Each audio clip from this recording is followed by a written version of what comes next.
இருக்கு பார்க்க எம்புட்டு அழகா இருக்கு. இது எல்லாம் என் மாவ வச்ச செடி. இதுக்கு டெய்லி தண்ணி ஊத்தணும், அப்பதான் நிறைய பூ பூக்கும். எப்ப பாரு மகாபுராணம் தான். இப்படியே மகளை பத்தி பெரும் பேசி பேசி கடைசியில இது ரோட்ல தான் தெரிய போகுதுன்னு நினைக்கிறேன். நம்மளுக்கு என்ன, வந்த வேலையை பார்ப்போம். எத்தை காப்பி போட்டு வரட்டுமா?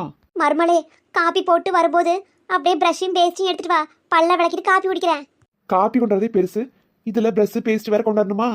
எந்திரிச்சு எவ்வளவு நேரம் ஆகுது, பல்லு கூட தேய்க்காம செடிக்கு தண்ணி வந்துட்டாங்க. வீட்டுல பாத்ரூம் போனாவே ஒழுங்கா தண்ணி ஊத்தாம நாத்தம் ஹால் வரைக்கும் வருது. இதுக்கு ஒன்றும் குறைச்சல் இல்ல. என்ன மருமலை யோசனை பண்ணிட்டு இருக்கேன்? அத்தைக்கு ஃபில்டர் காப்பி போடணுமா இல்ல சாதா காப்பி போடணுமான்னு யோசிச்சுட்டு இருக்கியா? ஃபில்டர் காப்பி தான் கொண்டு வரேன். காலையில எனக்கு காப்பி வந்துருச்சு. அதை ஃபில்டர் பண்ணி குணம் தர போறேன். அதான் ஃபில்டர் காப்பி. இதை எப்படி கட்ட கண்டுபிடிச்சிங்க? உங்களுக்கு இருக்க அறிவுக்கும் திறமைக்கு நீங்க இங்க இருக்க ஆளே இல்ல.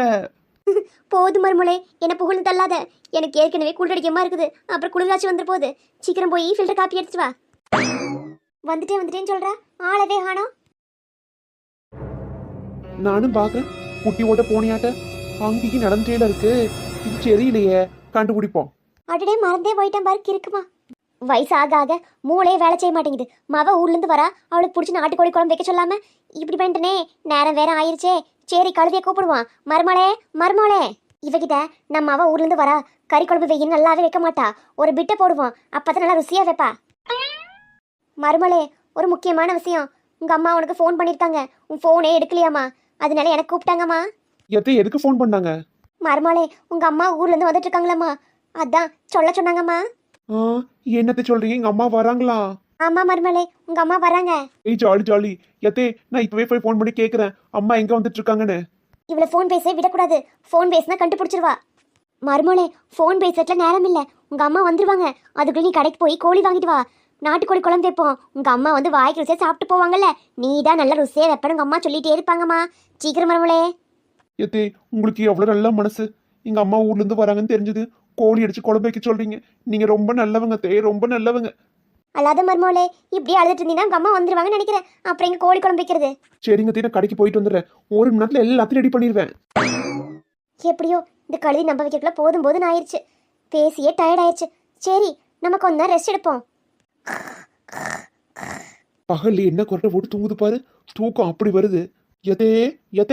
என்ன மருமலே, எல்லாம் ரெடி ஆயிடுச்சா? எல்லாம் சூப்பரா ரெடி பண்ணிட்டேன். இன்னும் கொஞ்ச நேரத்துல எங்க அம்மா வந்துருவாங்க. எல்லாரும் சேர்ந்து சாப்பிடலாம். என்ன பாவம் இந்த கிறுக்கு புள்ள. இவ அம்மா வரா நம்ம சொன்ன நம்பி எல்லா வேலையும் மாங்கு செஞ்சிருக்கா. இன்னும் கொஞ்ச நேரத்துல தெரியும் யாரு வர போறான்னு. என் மாவ சிங்க மாட்ட வருவா. எங்க அம்மா அப்பா 2 பேரும் வருவாங்கன்னு நினைக்கிறேன். அப்படியா மருமோளே? ஆமாங்க, இப்பதான் போன் அடிச்சு கேட்டேன். 2 பேரும் 5 நிமிஷத்துல வந்துறேன்னு சொன்னாங்க. என்ன மருமலை சொல்ற, நிஜமாவே போன் அடிச்சியா? ஆமாங்க, நிஜமாவே போன் அடிச்சேன். நீங்க தூங்கிட்டு இருக்கும் போது உங்க போன் வேற அடிச்சிட்டே இருந்துச்சு. நானும் யார் எடுத்து பேசினா பூமிகா. என் மாவ என்ன சொன்னா? பூமிக்கு இங்க வர கிளம்பிட்டு இருந்திருக்கா. அதுக்குள்ள முக்கியமான சோழி வந்துருச்சு, அதனால வரலன்னு சொல்ல சொன்னா. என் மாவ வரலையா? அவளுக்கு ஒசு நேரம் இந்த கோழி அடிச்சு குழம்பு வைக்க சொன்ன, கடைசியில இப்படி ஆயிடுச்சே. வாயை மூடுங்க, உள்ள வர போகுது. பூமியிட்ட போன் பேசின பிறகு உங்க திட்டமே எனக்கு புரிஞ்சுது. அவ காலையில உங்களுக்கு போன் அடிச்சிருக்கா வரேன்னு சொல்லி. அதனாலதான் என்கிட்ட போய் சொல்லி அம்மா வராங்கன்னு சமைக்க சொல்லியிருக்கீங்க. இப்ப பாருங்க கதை எப்படி தலைகளா மாறிடுச்சுன்னு. எப்பவும் நல்லதே நினைங்க, நல்லது மட்டும்தான் நடக்கும். குறுக்கு வழியில போக நினைச்சீங்க, கடைசியில் இப்படித்தான் ஆகும். மருமோளே, என்ன மன்னிச்சிருமா, நான் பெரிய தப்பு பண்ணிட்டேன். இனிமேல் அப்படி பண்ண மாட்டேன்.